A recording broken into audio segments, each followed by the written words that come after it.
Let's do humility in 2016. So in 2016, at the beginning of the year, the Lord gave me a word, like a single word. First time He's done this was in 2016, and He said, I'm going to teach you humility this year. And so I wrote it down on my whiteboard, which I have a whiteboard in my kitchen, and so I had it on there for the whole year. So what I want to talk about is how the Lord actually worked humility into my life and revealed humility in that year. So, so we had just gotten back, my family, on my husband's side, had just gotten back from Thailand. We went on a month-long trip to Thailand. Just come back. I got back on January 2nd, I think, 1st or 2nd. And a month later, we had a family tragedy. I don't know how much I want to divulge in that. I want to honor my family. But there was we had a tragedy in our family where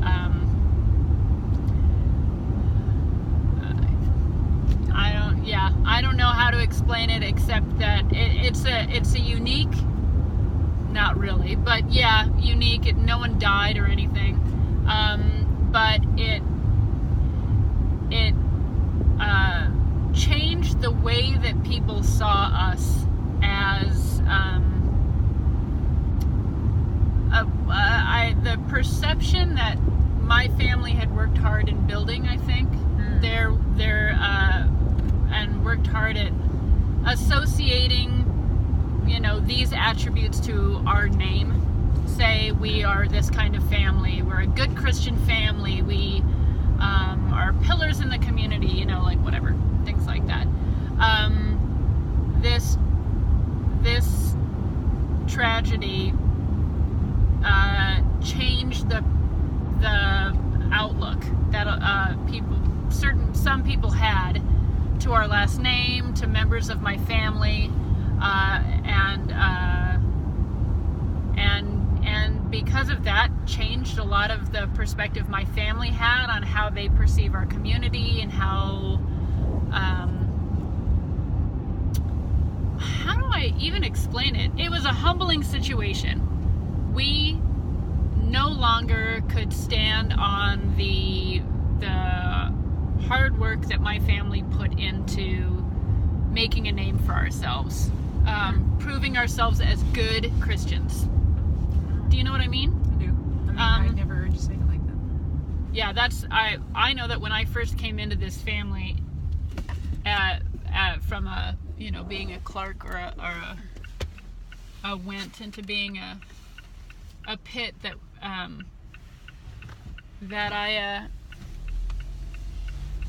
I felt a lot of pressure to be a certain way, to be a good Christian, to do good, to look a certain way in the community.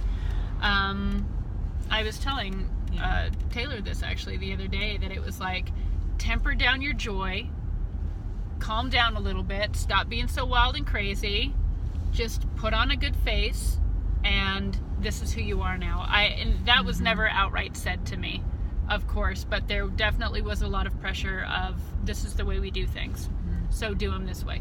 And that kind of got smashed to bits in February of 2016. And the Lord was really wonderful about preparing me for that day. He prepared me by this painting project that He inspired me to do. He gave me not really a vision, because it's not a vision, but definitely He took me on a journey the day before this whole thing happened. And I was telling you about it the next day while everything was unraveling. I was at lunch with Nancy, telling her, man, the Lord showed me that I'm about to get into some really mucky, dirty stuff, and I can either stay where I am, which is about knee deep, and not go any further, and stay out of the muck, but not see his glory, or I can get all the way in under my head and get real messy and real dirty, and there's glory on the other side. And as I'm saying that, this tragedy is unfolding, like right then. So the Lord prepared my heart, and so immediately when I found out what was going on, the Lord was like, glory at the end.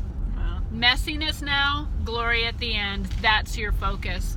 But it was a humbling situation, and it was humbling for our entire family, and the way that each member of my family has responded to it has been very different, and not all in good ways. But definitely, you know, what are they going to hold on to? Is it Jesus? Is it the reputation? Is it religion? Is it, you know, saving face, or is it just you know, being really open and honest, or giving up altogether? You know, I mean, there's just so much. So the Lord brought me through this journey of humility in 2016, which began with this tragedy, and then as the months progressed, that was also the summer that I went to Leavenworth, and he really just revealed himself to me, his heart, his word, the Holy Spirit. I didn't realize that. I didn't realize you had the word, then you went and had your birthday. I thought it was before that. No. Oh, that's cool. Okay. Yeah, no, it was humility. I remember sitting at the table with Mark the day everything happened, and looking at that picture, or looking at the word that I had written, and going, wow, yeesh. Yeah. So anyway, I had my birthday in Leavenworth. The Lord, I mean, like, I was born again, which was weird because I thought I already was born again, but the Lord is like, now you're born again. And then he began to teach me in humility in my marriage. Oh, this is why I have Nancy here, because she's going to be like, and this, and I'm going to go, what? No. So he gave me this whole new, or revealed a whole new level of humility in my marriage, in how I respond to my children, in how I interact with other people. I no longer had to prove myself. I no longer had to justify my actions or make sure that I was taken care of. Like, he freed me up to become humble, and without strings attached, with without a promise of glory in the end. You know, it was just this, like, be humble because I love you, and you're mine and I'm yours, and so why would you need to prove yourself? And I was like, you're right, I don't. So can I say one little thing too? That was part of it. I don't know if it was that year, but the pruning process was a sweetness. That was that year as well. Yeah. He began to prune areas of my life. But the journey that he took on while he was pruning it wasn't a difficult season. He actually revealed, like, okay, I'm gonna prune this stuff away. This isn't good stuff. And let me in on it, so I could be like, oh yeah, that's not good stuff. I don't want that. Instead of being like, ooh, Lord, it hurts. Oh, pruning is so painful, but it's worth it in the end. I was like, no, prune it. I don't want that. And then he pruned it, and I was like, oh, I feel so much better, you know? Yeah. So that was wonderful. I feel like I'm missing stuff, but there was lots of messiness. That year was a really messy year because of what happened in our family, the unfolding of all of that, and then just the day-to-day that, you know, after tragedy strikes in a small community, it's like all everyone can talk about for the first couple of weeks, and then everyone else forgets about it, and you're left with we can't forget about it. We're in this, and we have every day, you know, like we're seeing each other every day. We're dealing with this every day, and after a while, no one remembers it unless they see you and they're like, oh yeah, how's this going? You know, I mean, it's just like fun to talk about. And the Lord had told me that in the beginning as well, that that it feels big and overwhelming right now as it's all unfolding, but it's a novelty. It's a novelty for the community, you know. And not for everybody, of course. There are people who really invested in our family, and that was wonderful. But as a whole, it was a novelty, and the idea of it will wear off, and people will go back to their everyday lives, like hearing about a celebrity who died, like, oh my gosh, it's so horrific, and how, and why, and then the next day you just go to work and it's fine.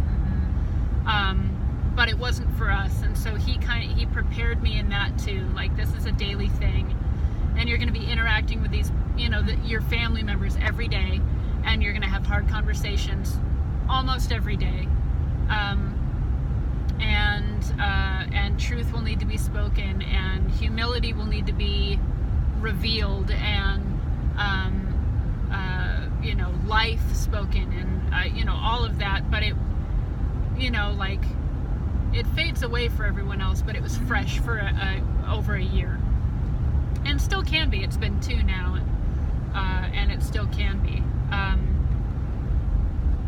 But there were situations and circumstances throughout that year that I will not divulge, but where the Lord really revealed how precious a gift humility is, and how it is in no way what the world sees as humility, and honestly most of what the church sees as humility, like this difficult thing that we must do in order to gain whatever reward, or to be more like him, like, oh, we gotta just humble ourselves, it's gonna be awful and embarrassing, but I'm gonna be stoic. It's not like that at all. It is a precious gift, humility, and it's freeing, it's liberating, it's joyful, it has purpose, and there's so much clarity, and I mean, I love it. I love humility.